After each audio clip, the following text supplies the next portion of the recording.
with us as we continue our Belfast series and visit the Game of Thrones studio tour. About 30 minutes outside the city centre, this is where much of the hit TV series was filmed and can be appreciated by everyone, even if not a die-hard fan. It features the iconic sets, props and costumes, but also some great interactive elements. It highlights the production techniques and filming locations, and of course the fan favourites. Plus we'll show you how to get here from the city centre.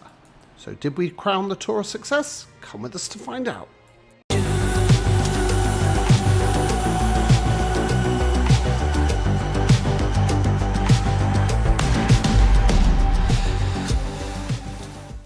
Opposite the landmark of Belfast City Hall, you will find the Visit Belfast tourist office, from where we easily caught our pre-booked bus for the half-an-hour journey to Banbridge, where the site also operates another longer shuttle to Dublin, but also a park and ride scheme from the parking lot just outside of town to the exhibition building itself.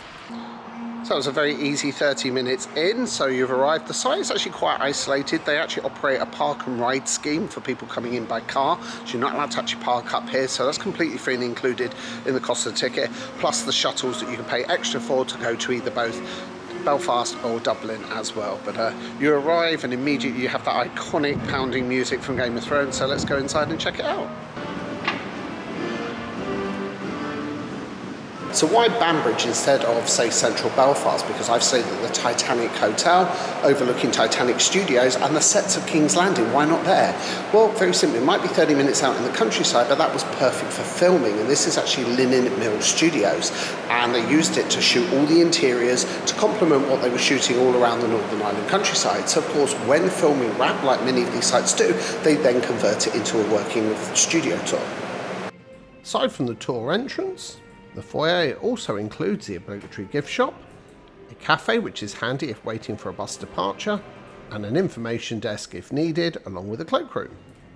Now the studio tour itself is located in Banbridge, which is on the road out to Newry. It's about half an hour on a coach to come out here if you're staying in central Belfast. However, it is incredibly easy to do.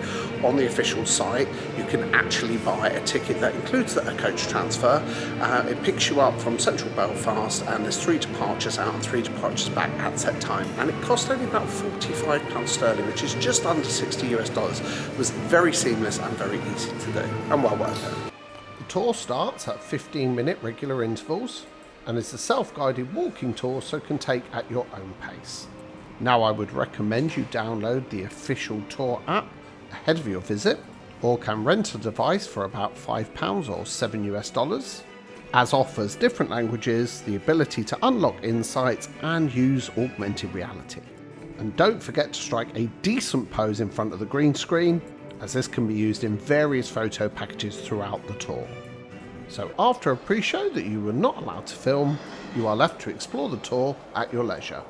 But you come through obviously this nice recreation of the wall to the exhibit called, surprisingly, Beyond the Wall, complete with White Walkers and the Night King. So mixed into the displays of the cast, you will find the iconic characters such as the Night King, Bran Stark and Hodor in this instance.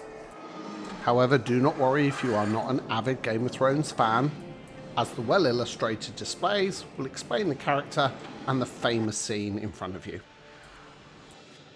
Now, to keep it varied and entertaining, the tour switches between large displays of characters and sets you will recognise from the show to more engaging and interactive exhibits, often detailing the creative process behind the scenes.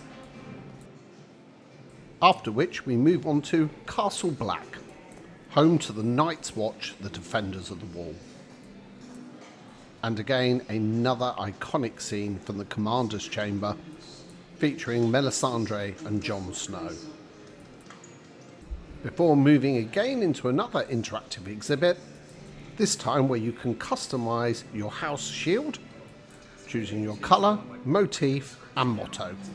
And although the camera did struggle to pick up the wording, it was there.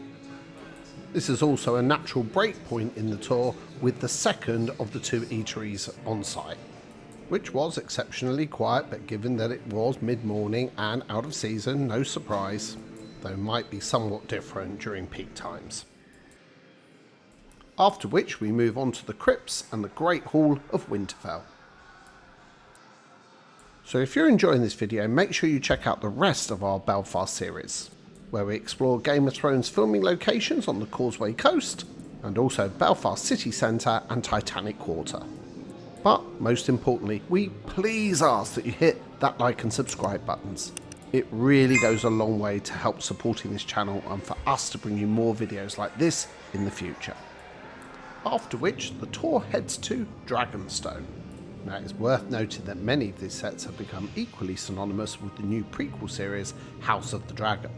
However, as not filmed in Northern Ireland, there are no plans to include in the exhibition at this time. So if you've done another studio tour, such as the Warner Brothers studio tour, The Making of Harry Potter in London, this is very similar. You have all the original sets, the costumes, how they did the design and production behind it. You don't have to be a mad Game of Thrones fan to really appreciate it. It's just fantastic. However, of course, if you are an avid fan, this will be heaven for you.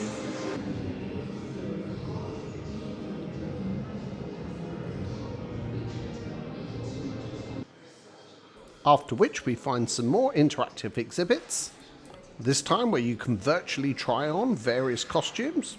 So rather than Brienne of Tarth or Lord of the Bones, I opted to go for a King's Guard. Before then moving into special and visual effects, where you can build your own virtual character starting with a skeletal frame, through to clay model and then full render, before passing through the waxworks of the prosthetics department.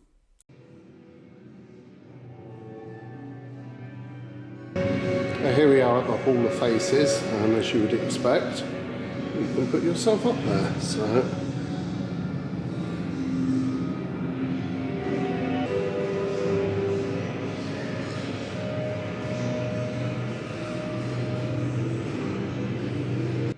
after which you move into the armory, highlighting all the main characters and their weapon of choice. From Brienne of Tarth's Oathkeeper to Joffrey's crossbow that Tyrion used to kill his father on the toilet. All the crowd pleasers are here, but I think we all know which one is going to be the most popular.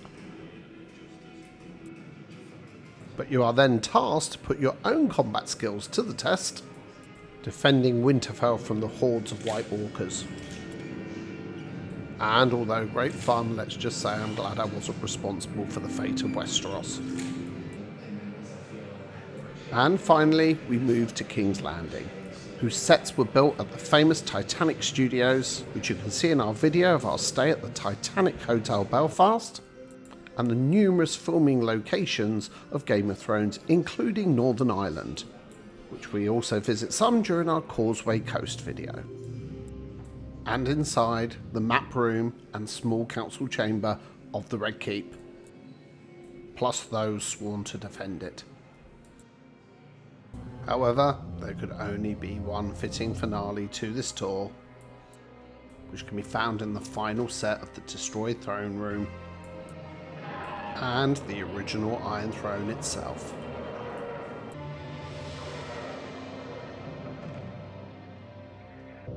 Though you'll be relieved to know, you do not have to conquer lands or murder anybody to thankfully sit on the Iron Throne. For as with any good attraction, there is a gift shop with a photo opportunity waiting for you. For less than a king's ransom, you can dress the part and have your obligatory photo taken in front of the green screen. And remember that photo they took at the beginning of the tour? Where you take your QR coded ticket to one of these machines, which will offer you a variety of packages superimposing you to key points throughout the tour, plus of course the Iron Throne itself if you wish. Please excuse the dramatic music in the background, it's continuous. But what do we think of the Game of Thrones studio tour? Absolutely excellent. Did the tour comfortably in about 2 to 2.5 hours. The bus allows a 3-hour window to come and do it. If you bought just the admission on your own, starts at just under £30 sterling, so about 38 US dollars. Great trip out from Belfast and definitely worth the detour. And great to see that the restrooms have a sense of humour, but necessary pit stop before the coach trip home, though do make sure you go to the correct bay, otherwise you'll be going 90 minutes in the wrong direction to Dublin. So if you've enjoyed this video or are a Game of Thrones fan, make sure you subscribe to follow our Belfast series, and in particular our Causeway Coast video where we visit many of the Game of Thrones locations. Or alternatively, just check out one of our many varied destination videos. But for now, drop us a like, a comment, and we hope to see you again soon. Thanks for watching.